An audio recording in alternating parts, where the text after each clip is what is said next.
The Eastern Conference's play-in tournament starts tomorrow. We've got the Washington Wizards against the Boston Celtics and the Indiana Pacers against the Charlotte Hornets. Now, the first game is the Indiana Pacers against the Charlotte Hornets. The Hornets, of course, have been skidding a lot recently. They lost their last game against the Washington Wizards. And since LaMelo Ball came back from his injury, it seems like the team never really has been able to get on their own side of playing good basketball and playing winning basketball. Now, the other team in the Indiana Pacers have their own issues to be working through. They still have not been able to play with TJ Warren the whole entire year. Miles Turner is going to be out. And there's a chance that they have anywhere from 2 to 3 of either Jeremy Lamb, Aaron Holiday, Malcolm Brogdon, or Edmund Summer out for their playing game. And that's basically their whole guard rotation minus Karis LeVert and TJ McConnell.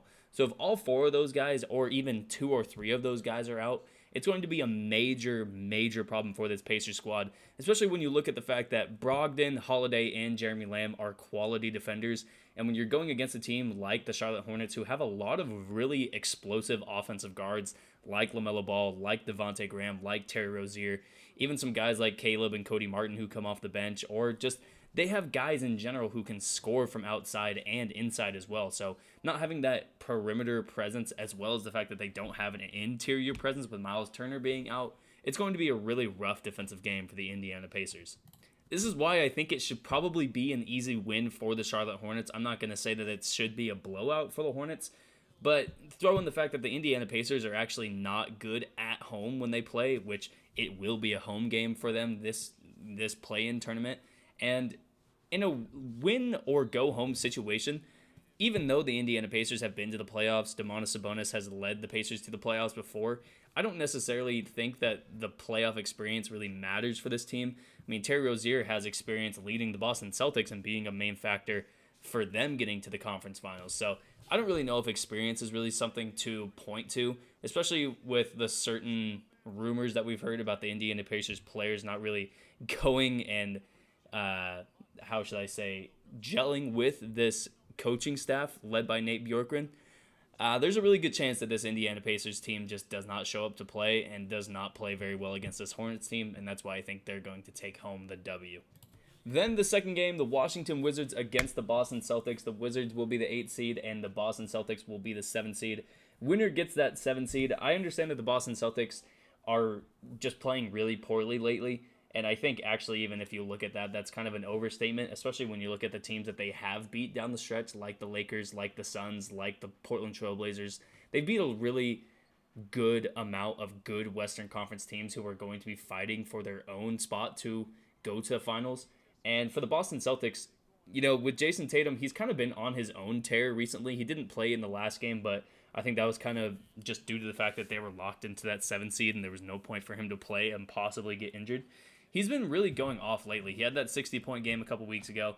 He's been averaging 30 points a game, I believe, over the last 11 games, and he's been doing it efficiently. With Jaylen Brown not being there, with Kemba Walker not being there, with Marcus Smart not being there, he's really had to take on that load of being the only guy on the court surrounded by names like Tremont Waters or surrounded by names like Romeo Langford or anybody that's been out there has not been a normal rotation guy for this Boston Celtics squad.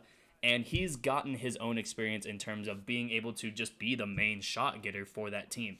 And I think when you throw that into the fact that they might get Kemba Walker back for the play-in, they might be able to get back Marcus Smart, they might be able to get back Robert Williams. But even if none of those guys play, I still like Boston's chances at winning this game. I understand that Washington is offensively going to throttle this Boston Celtics squad, but on the other end of that, they have no defense at all. And when you have no defense at all, and you're going against a guy like Jason Tatum, who is one of the better offensive players in the league right now, and playing above expectations right now, I think that is going to take home the win for the Boston Celtics. So with that being said, that means we will have the Washington Wizards against LaMelo Ball's Charlotte Hornets in that final play-in game for the 8th seed.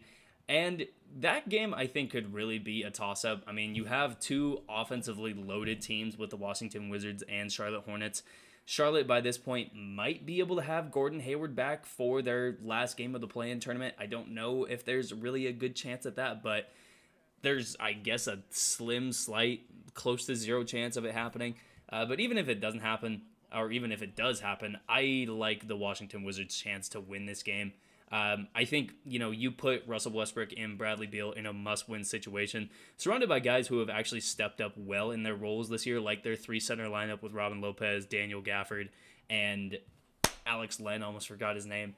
And then you look at guys like Davis Bertans, you look at guys like Raul Neto, Rui Hachimura has actually played really well this year. Chandler Hutchinson has played okay. They've got some guys who have played above their own expectations for this year. And when you've got two, in my opinion, all NBA talent guys like Russell Westbrook and Bradley Beal, that will probably win them that last game and get them that 8th seed in the playoffs. With all that being said, that's going to be the video for me. If you enjoyed it, make sure you leave a like. If you didn't, make sure you leave a dislike. Any feedback from you at this point is much appreciated. If you are a Pacers, Hornets, Wizards, or Celtics fan, let me know why or why not your team will win in the play-in tournament this tomorrow. So yeah, just let me know down below in the comments, and I'll see you in the next video. Peace.